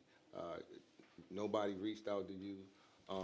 Nobody was like, hey, help us. Like, you just showed up one day and was like, how can I help? And you came not just with a check, but you came with your hands, your labor. And I looked up and you was in the middle of paradise with us handing out. I'm like, who's the white boy? So he got a name. They call him White Boy Malcolm. You got to say it the whole way. A white boy named Malcolm. Can you get it? A white boy named Malcolm. Okay. So what prompted you to, you know, get into this? You could have sent the community check to whatever. I know y'all got to, you know, earmark this money for community or whatever, what have you. What made you want to give and get down where it is, and what prompted you about that? I mean, it comes down to just being a Washingtonian. My mom was a DC public school teacher for 25 years. She taught at Van Ness, she taught at Tyler, and my business partner, Amin Hussein, always talked about it, and I would see all the stuff my friends posting like, oh, we got to help the community. I didn't see any of them actually helping the community. So I reached out to you, CJ, and was like, how can my company, Optima, help you guys? And I saw you and what Herb's doing over at LES and We Fit DC. And it's just incredible because as Washingtonians, whether you're black, white, Latino, we all got to help each other because it's our city at the end of the day. And as developers and contractors, I see so many development going on. We've seen how Navy Yards change. We've seen how Ward 8 is changing. Their Berry Farms is no longer even there anymore. We can't just develop those communities and then give nothing back and then say, all right, go to PG County. You know, like, it's just not right. So as a company, we want to show our face there and be part of the change and not just take and be part of the problem. I respect that. Come on, we can appreciate that. And that's interesting that you say that because, you know, a lot of developers don't speak like that. You know, I talk to a lot of developers and they do just take from our communities and don't give back. You know, DC was almost 80% African American and they just pushed people out without, you know, they say affordable housing, but it's not affordable anymore. You know, how do we put ourselves in that position and with developers and make it affordable to live in our city? Because a lot of people that's in Maryland want to really come back to DC. You know, how do we do that? I think it starts with working with your politicians and rezoning, and instead of just developing new apartment buildings in Navy Yard, like build gyms, build youth centers. You have youth centers on every corner, gives people an area to get out the street. And I can't really speak as somebody that grew up in these Ward 8 inner city areas, but there needs to be development from within to actually make a change. And that's why I see programs like SOS and LES and what CJ's doing. That's what it's saving yourself from within.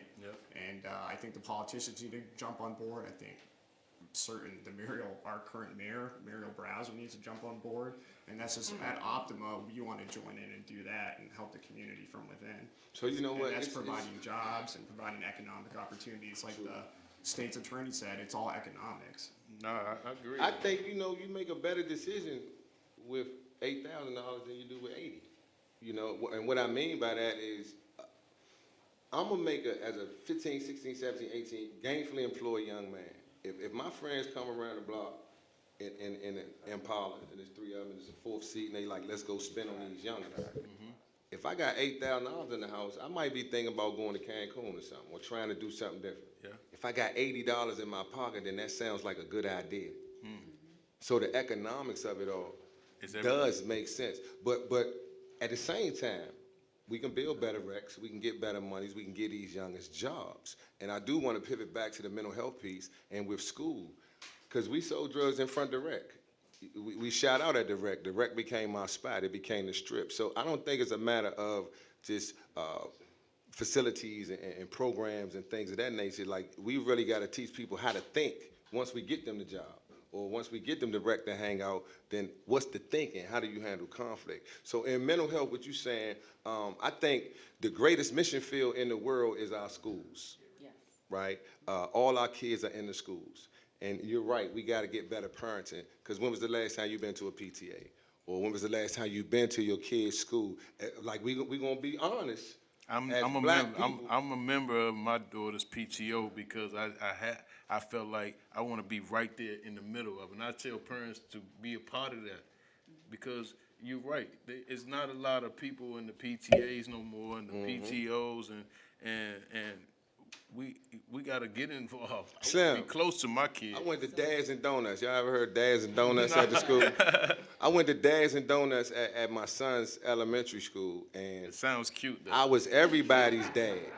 Right. You know, the teachers was in love with, like, oh my God, no men show up. Like, that's a real situation. But even if we showing up and we being responsible, let's look at mental health in and of itself. We talking about a pandemic, right? Gun violence.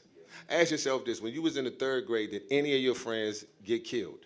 No. Your 3rd grade friends? No. Was any of them shot? No. Okay. Was it a pandemic where none of y'all could go outside? No. Let's look at another thing. Could you watch police killing people that look like you in the 3rd grade? So now that we know that we've seen all these things with 3rd graders right now, what is the mental health that's being done intentionally from our leaders to us that's in the community to get into these schools? I think if we can teach them to think it up, then maybe they won't shoot it up. How do we get our legislation and our people, right? Y'all was supposed to clap on that. That was a good one right there. How do we get people to take something that's good for them that they really don't like? Yeah. With mental health in schools, how do we? You just they have to start incorporating it in the school. You know, it's a stigma, and it was never cool to say, hey, I think I may need to talk to someone. You know, and some kids don't have anyone to talk to. But thinking back, being in school, we always had that one cool teacher or a guidance counselor, you know, you could talk to. But it's just, right now, I think more so now, it's easier to talk about it. Kids are feeling more comfortable. And us in the community bringing awareness where we set up these community events where we could have like mental health screenings where they bring in their loved ones, the community is coming together, and once you see one person doing it, normally most people are followers. So if they see someone that looks like them and they're doing this, they're going to follow. Herb is still on the line? So, Herb, if you can hear me, I know that you guys are doing some things as far as in the school system in D.C. and working with different schools. What do you think the approach, not the approach, but how should therapy look with school-age kids that some of them really, I know parents would be like, well, I don't want you at school telling my business. You know what I mean? But mama ain't really ready to not live like a... And that's the thing, starting with us. Parents, the adults, it starts with us because they look up to us, and that's where the trauma starts. So making sure that our leaders, our parents are seeking the help that they need as well. Because again, working with the children, you can work with them all day, but if they're going back home facing the same traumas, you're kind of setting them back. Herb, how you feel about that, brother? Yeah, and I'm putting in the chat our website as well. So Life After Services, I think that, you know, there's no exact route to get to the kids and get to be impactful, but I think that one of the things is I'm trying to convince the parent that, hey, you know, sir, ma'am, we would like to work with your whole family, which includes you, right? I mean, there's nothing, and most people, you know, as you know, CJ, most people kind of sort of know that something's not quite right in their home, right? You know, most people kind of know that they want the best for their kids and themselves, but they can't get it straight with what they're working with. Right? Most people will say that if you can build a relationship with you, they'll let you in and they will start sharing with you what is kind of going on with them, right? And so we've had a history of being able to do that. We've had a history of being able to do it because sometimes the people we have to hire to work with come out of those same environments, came out of those same situations, right? And so they can have the same empathy and the same respect for the people. But I think that trying to get to the child, if we're talking about children, you know, it kind of helps to get started with the parent. How to get to the child kind of helps to get started to tell that child, look, we're trying to get you on the right course, because as you know, and I don't prolong this, even a child not doing the right thing has the ability to understand this is not the right thing to do.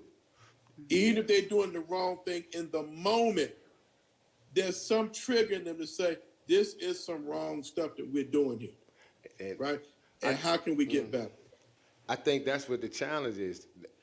That deductive reasoning to turn and say, hey, this is the wrong thing to do.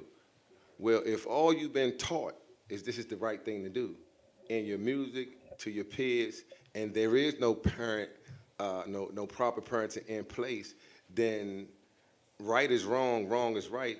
Can we really blame these people or youngins for not? No, I always say they're not dumb, they just haven't been taught. We can only live at the level we've been taught. So if you haven't been taught anything, you can't be expected to live at a level. So how do we then penalize youngins for being youngins that didn't have a mother that got them or didn't have a father that got them? That's why we having this platform right now, because there are a lot of those type of youngins. And even the youngins that got parents in the house don't got parents in the house. They got friends in the house, buddies in the house. Grandmama like 35 now.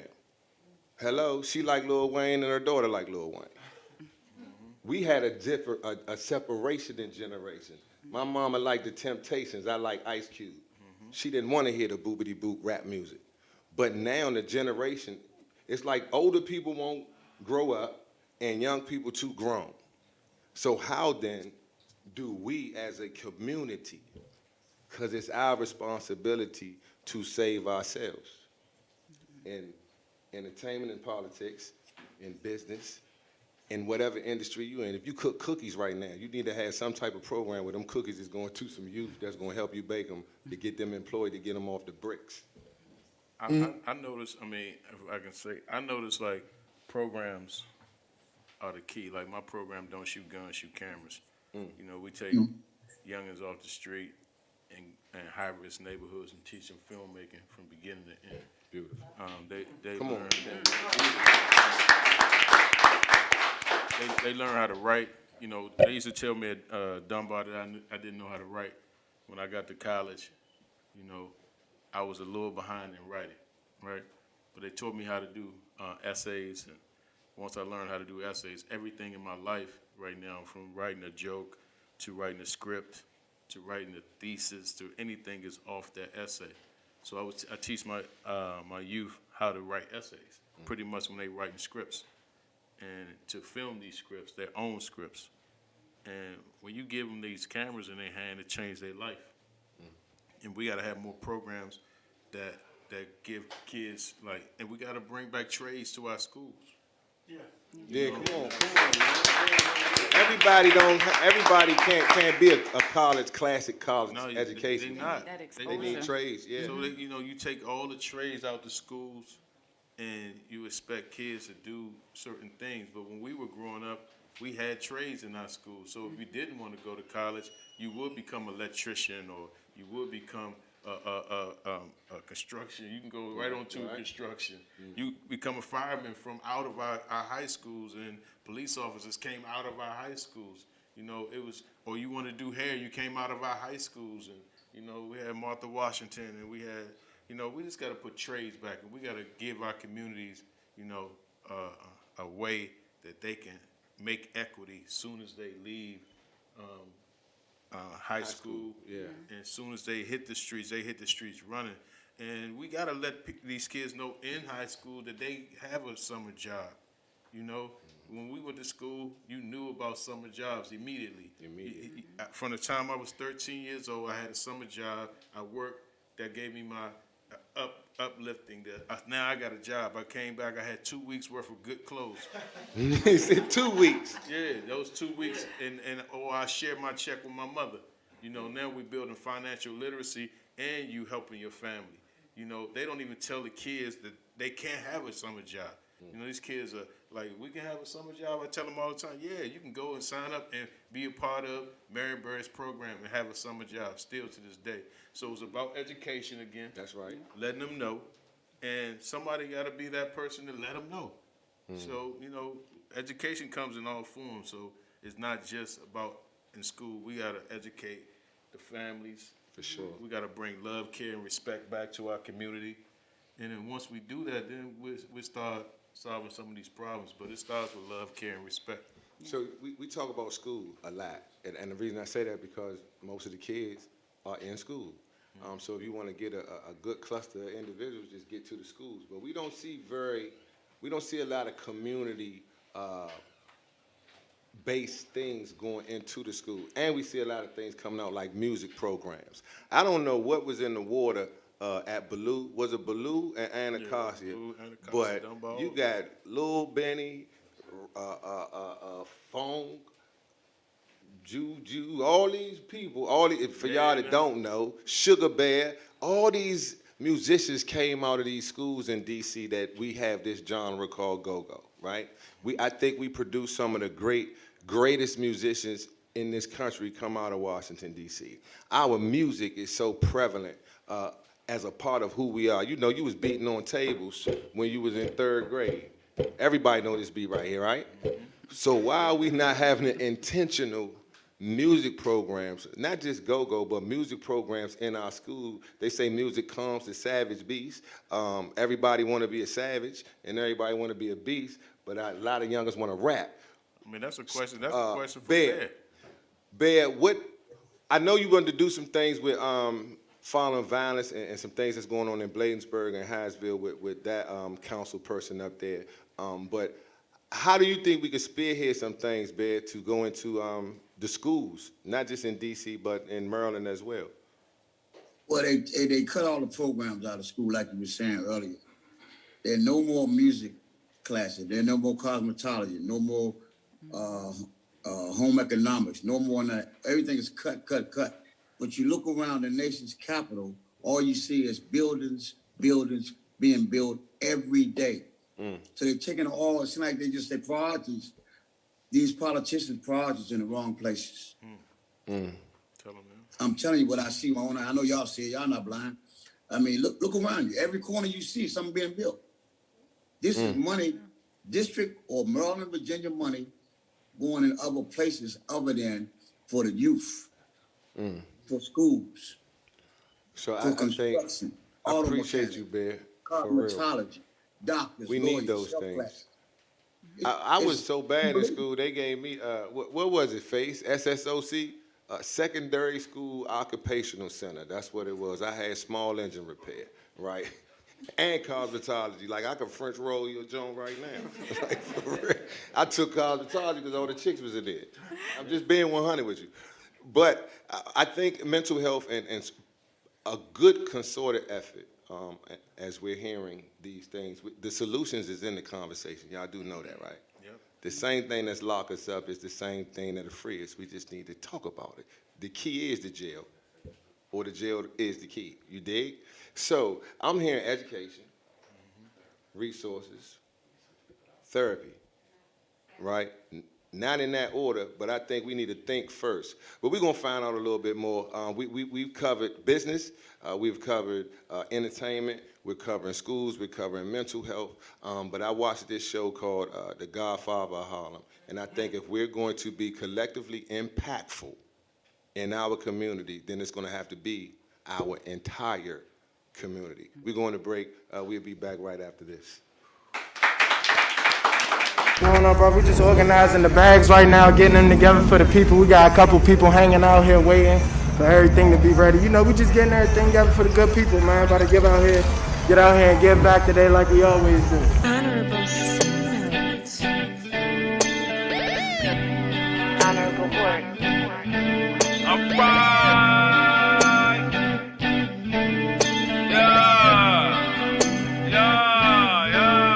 Yeah, believe in yourself. Who else gon' believe in you? Who else gon' believe in you? Who else gon' believe in you? You believe in yourself. Yeah. Who else gon' believe in you? Who else gon' believe in you? Who else gon' believe in you? Believe in yourself. Health is wealth. Gotta get mine. Faster than a step. Alright. Anything around me that's against us, they can't be. Got God on my side. That's all I need to ride. So that's all I need to vibe. Asking what I do tonight. That's really none of your business. Unless you wanna get in this. Rolls Royce. Yeah, the doors is that way. The best thing is simple. It's us out here saving ourselves. So it's DC residents representing DC, people that came through this DMV area, know the school system, know the culture, know the hurdles as well as the bad decisions and what comes along with that. Now you're looking at a group of individuals that came up in that same atmosphere, but now we become somewhat successful. We found a path, and now we're saying, hey, follow us. I like that. I think it would be good. It might motivate a lot of that people. And some of the people need this kind of organization because they don't have a lot. I love it. I think they need to keep on doing what they're doing with God's grace and blessings. Because everybody needs help working, and people that work and people who don't work, everybody needs some help sometimes. Hey, Steve. And I think it's a blessing that they're looking out for the community the way they are looking out for the community.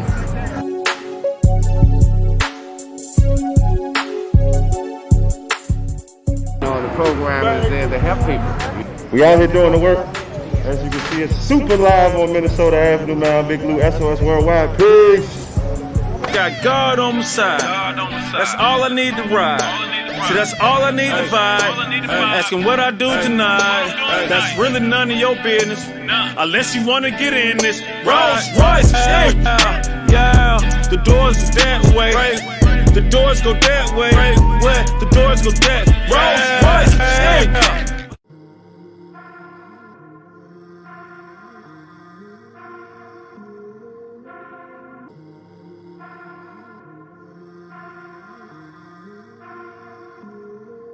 Might show love, but they don't like. Streets don't like. These hoes ain't love. These niggas ain't love. Just stack your bread, just get your money. Gon' count that phone. Gon' bend your car. Gon' bend that corner. Might show love, but they don't like. Streets don't like. These hoes ain't love. These niggas ain't love. Just stack your bread, just get your money. Gon' count that phone. Gon' bend your car. Gon' bend that corner. Perp and I don't do that. Man, what's good? You already know what it is. Mob Bitch Young E-Class, Mr. 13, Mr. Hope Connector. He's out here with Black Rob Gordon, feeding the community, man. Like, man, a lot of people do good, but a lot of times they only feed them during the holidays. So I try to be the person that's outside the holidays that connect all the dots. Especially what's going on with the corona, and then we just had all that snow bullshit. So a lot of older people, even some of the younger people that's less fortunate, just make sure we get them some well-balanced groceries, vegetables, fruits, and all that shit. So we out here for real. Like, I don't just be talking about this shit just to talk about it. We out this motherfucker for real. Where can we find y'all at? On the grind. Mob Bitch Die Young on the grind. I put it up every time I'm about to hit the streets. And what company is this again? SOS, Mob Bitch Connection, saving ourselves a Mob Bitch. Motivation to black intelligence on the harmony. We got Black, let's kill the street. What up, Black? Rob, you know, absolutely. We out here working. Black and Rob, that sounds like a show. It is. You know, it is. It's a real estate show. It's a trap show. You know what I'm saying? And then we got Big Mouth Media here. All right. Ain't it nice to see our young black man out here doing the work for the... Welcome back to this conversation with the community. You know, we're going to wrap up expeditiously, but we cannot impact community and we cannot impact streets unless we have individuals that's respected by the streets, folks got to give you permission to get off of the code. So not get off the code, but modify it. Let's say it like this. So we're seeing a lot of things that are only in violation of just humanity, but just in violation of the game in and of itself. So I wanted to bring individuals, again, I alluded to the Godfather of Harlem, and what I looked at on the Godfather of Harlem and what I seen is that there is an element in the streets, there's an element in church, there's an element in politics, and there's an element in the culture itself that have to work with one another in order for there to be sustainable change in the community. So I wanted to bring some brothers that I respect highly. Northeast, I like Northeast, I like Northeast, I just think Northeast sums up DC. It's a little bit of Southeast, a little bit of Northwest, and you got everything in the middle. And I respect these brothers dearly. To the left of me is the founder of Box Don't Blast, Mr. Kareem Watts from the Paradise area down there in Northeast. To my far right is, y'all seen him performing, the young brother, phenomenal artist, young E-Class. And to my immediate right is, I always want to pay honor and respect to where honor is due. To be an honorable individual, to be credible, and to have character and integrity all the way through, even in the streets. People say people is reckless, but there is an integrity and there is honorable principles that we go by in the areas of the street that folks live in. There has been none other or none more honorable, in my opinion, I'm speaking for me, than this brother right here. Some of y'all know him as the CEO of All Days, Mr. Curtis Chambers. Some of y'all know him as Kirk Bone. Some of y'all know him as Big Bone. I know him as Big Homie, who's been a tremendous man. Come on, y'all can clap for real, for real. So, it is what it is. So there's a lot of codes and laws and youngers think they doing the right thing. With the shooting that's going on, a lot of that drama that's been in DC has been in the Northeast region, primarily where it is that you find yourself. Now you create this thing, Mr. Watts, Box Don't Blast, and you're doing it down there in one of the most high areas in Northeast. What prompted you to get people to box? Well, explain it to us. What is boxing? Well, when people hear Box Don't Blast, the first thing they think about, because it's around the sport of boxing. But that's just a tool. That's a tool for an outlet for numerous different things. And so we talking about a lot of high testosterone, testosterone.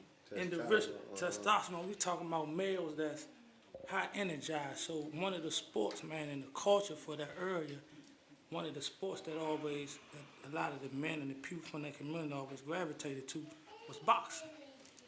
You know, we got some champions and some unvalidated champions, but boxing always been the primary sport in the community. Now, I like the imagery. I don't know if the camera can zoom in on this imagery. It's a gun and a boxing glove. So it's encouraging fighting. We always tell our kids, don't fight. But it's encouraging fighting against the gun. That's a powerful image. Because it seems like it's a fight that can't be won. Nah, so why do you keep fighting? Well, it's a difference from fighting and boxing. Because fighting, it's a whole nother element. Boxing is a sport who's governed with certain elements to make it what it is. They call it the great science. And most people that box, if you ever pay attention, for most dudes who ever box, they got a certain level of humbleness to them, because boxing builds courage and it builds a certain level of confidence. So was there anything that's not anything, and I ain't asked for specifics, that I know you were saying too much shooting, so you said let's put the guns down, let's put the gloves on. Bone, from being a pioneer of that era, and some of y'all don't know who Kurt Bone is, he pretty much showed all us the way They talked about entrepreneurship here. You was one of the early ones to get into the clothing game. Remo here's even talking about boxing. You was one of the early ones to get behind fighters and different athletes. What prompted you to spin from what the normal to move to what you're doing today? Oh, yeah. First, thanks for having me, champ. I always say the foundation, you know what I'm saying? So I always say we're youngers, you get them real early. So my foundation was pretty strong with my grandmother, put me through church. My stepfather would give me a lot of knowledge. So before I came on the porch, I had a lot of knowledge and understanding the people and being around different environments, you know what I'm saying? Like I got a youth with me today. Like I brought him here purposely because I want him to see, like we talk about a lot of this stuff, but they not even here to see it. So that's how I was when I was small. They took me around a lot of things and exposed me. So my exposure, my foundation, I really was already had it in me, but I just choose to live that life because I was an unequivocal leader in my community. So, you know, I just use my knowledge for, for bad things, but the foundation my grandma put me in church at a young age, I think that's what I always fall back on. So, yeah, I mean, y'all tagged to the street, we know what's happening. With youngest, with things going on the way that they're going on in the community, how did you transition from activity that wasn't so good to, I got to make a decision? You make the decision while you're in the midst of doing what you're doing. So how do you look off of that gun or look off living for that bread or to move to greater things, a future that you really don't know exists?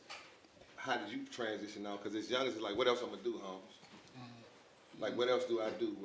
You going to pay me? I can't give you the money, I can't give you a job, but you still got to make the decision to leave that life. What would you give a young that's saying, damn, big homie, but everybody's strapped. Everybody hustle, ain't no jobs. I would just try to tell them, I can't never tell you how to survive in the jungle, you know what I'm saying, but I would just tell you, try to change your environment if possible. And when people say change your environment, that don't mean you got to go to Beverly Hills, you know what I'm saying? You can go over your own house that living in Woodmore or something like that, or Waldorf, you know what I'm saying? Connect with the people it's people that's always showing you love that you can identify, but you may not be ready to receive it. So you might be a lady in your community or a dude at your school, like tap into them and get into their world, you know what I'm saying? So it's like you just gotta take the love that was given to you, and it's people that's gonna be like, I see some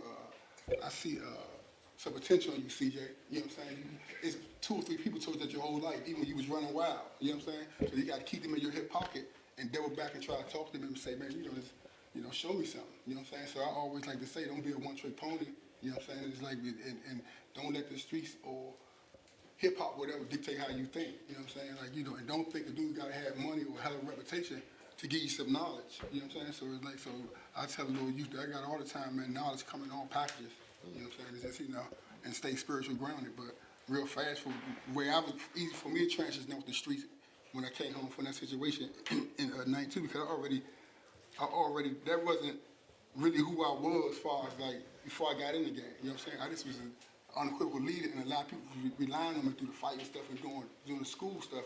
So it was like, I really was like, getting money, trying to get myself some money, don't get me wrong, but I'm always trying to feed the community, but I just ain't had the mindset to do it the right way, so I just did what I seen, you know what I'm saying? So I just use my leadership now to try to show people another way and let them know, man, if I can do it, you can do it.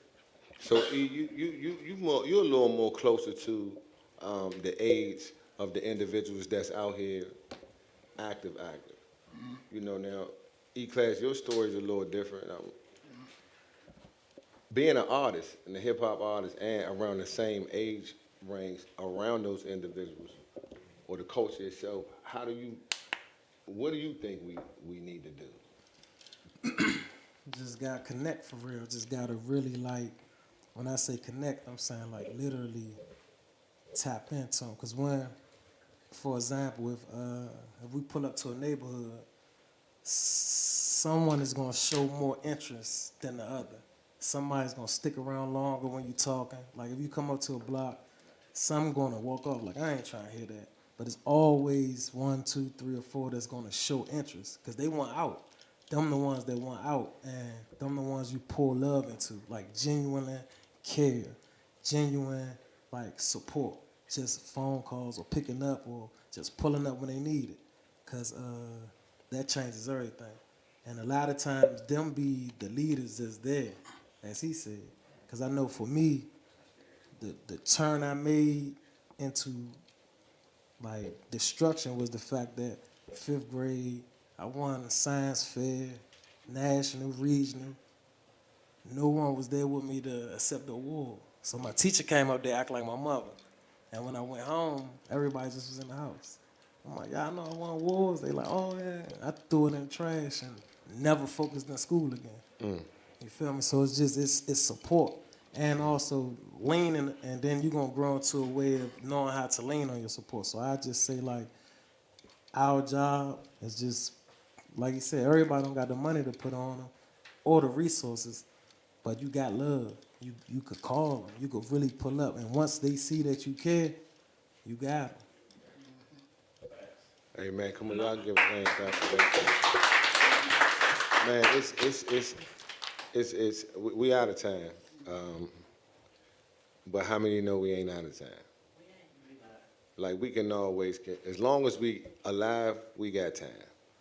We might not have time on this platform right now, but how many of y'all enjoyed this conversation tonight? How many of you think we should have more of these conversations? Now, after we converse, it's time for us to do the work. Each of these individuals, those of y'all that's watching this broadcast, each of these individuals, their information is, you'll see it in the credits.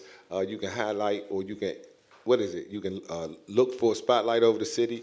All the information that's connected to this platform, every guest, every artist, every resource is in our credits. Correct? Correct. So we all days, yeah, and Box Don't Blast. Box Don't Blast is in Paradise every well, mostly it's Thursdays, Tuesdays and Thursdays. I'm sorry, Monday, Wednesday, Friday. Someone was asking, someone called and asked, could people from Southeast come over? A 6-year-old, one of the consumers from one of the mental health places had a guy that wanted to come over and box based off what they seen y'all doing over there. So I commend you for putting that in the community and in the neighborhood to bless people and get jokers from finding them guns. Bone, what you got going on? Go ahead. Come on, bro. I just want to say to the people, man, too, I hear a lot of the tough questions that was asked, like when we say like the violence and we look and we say like 2-year-olds, 4-year-olds, and 6-year-olds getting shot, right? But the people that's doing these shootings, they kids too. And just like a cup, it could be a coffee mug, but you could put any kind of beverage in there. The mug is just the outside of it. Them empty kids that's doing it, that's why they can't reason when it's another child over there. They can't make them decisions. They don't have the ability to know that, because that's, with violence, have anybody ever been violent in here? Ask yourself what made you violent. Anger. And what's the start of that? Pain, man. We just talking about a whole bunch of hurt, pain, and misunderstood people. You heard what the brother said? He went to get his war, wasn't nobody there. Same thing. So we got that pain, and so when a lot of times we trying to come up with these answers, we got to get down there and really listen to the people. We got to really you can't find out or understand them from up there. You got to get next to them, man, because they human. And them ain't nothing but, he said, everybody, they want out. Them people's hurt, man. And when you hurt, a lot of times they don't know how to receive love because that trauma done set in and it ain't been administered right, man. That's the truth of it all. We could come up with all, we can give out 100, 1 million of these things, man, but until we get on the inside and start being able to receive again and feel whole, man, this violence ain't gonna go nowhere, man. I think it's enough said right there. For real. I guess we can continue the party. Y'all can go live. We can go live on Instagram. I'm sorry. What am I looking at? 7? 7. Okay. 7 is the code. We can go live. We can go live on Instagram to continue the conversation. We got a lot of coaches here. We have a lot of entrepreneurs here. We have a lot of business people here. But we all did this. What sparked this call was the senseless act of violence that occurred on the parent and their child. And we wanted to rally around that parent and their child. And that parent and that child, that parent is here, her child is growing and working better and getting better along and further along, but there's a lot that's going on in this community. That child gonna need some help. The children gonna need some help. That parent gonna need that help. The community gonna need some help. And I'm grateful for all of you all, you coaches. We see Mike DMV, Hoop Stars. We see Coach, my main man, Kevin Kennedy from them Triumphant Leaders over there in Southeast. Again, thank everybody. Sharice, what is it, Crawford? Sharice Crawford is here.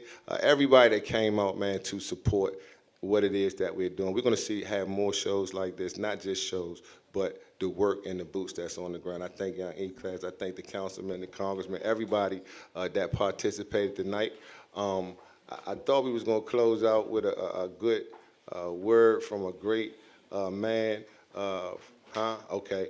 We had a great man, but how many of y'all know that we are who we are, and God is good all the time, and he keeps us, and it was only the fact that a tragedy sparked a situation that's going to birth great triumph. So I thank you again. I thank Stan and Terry Long. I thank the producers and everybody here on Spotlight Over the City. I guess I'll shoot it to Brother Stan. You'll get us out of here. Ain't you on live or something? I'm trying to Continue to party on Mobbish E-Class. Go follow us on Mobbish Young on E-Class. We'll continue this conversation because we got a lot more to say. Check. Oh, so I want to say this. First of all, give yourselves a round of applause. Thank you guys. Clap it up. I want to say, give everybody on the panel a round of applause as well. Give your comments on the ladies and gentlemen. Clap it up. Thank you for tuning in to Spotlight Over the City. We appreciate you guys so much. One of the things that I feel was left off, and I'm going to conclude with this. I think that we are trying to solve a spiritual problem with a physical solution. I think we're trying to solve a spiritual problem with a physical solution. Why do I say that? Because I think that we're leaving God out of our equation, and until we are debased as a people. Let me just help you. We are debased, which means we're separated from God, the Most High. Whoever you call him, I don't care what that is. That's your business. But better know that it's a higher power than you that you need to connect to, and that's the source that will solve some of the things that we go through today. Because like Isaiah told you, we were going to suffer from some things at the hand of our own in the last days. These are the last days. And so we have to be clear that we can't exclude God and think we're going to have a healthy solution. And you have to teach your children the word and instill some things spiritual in them.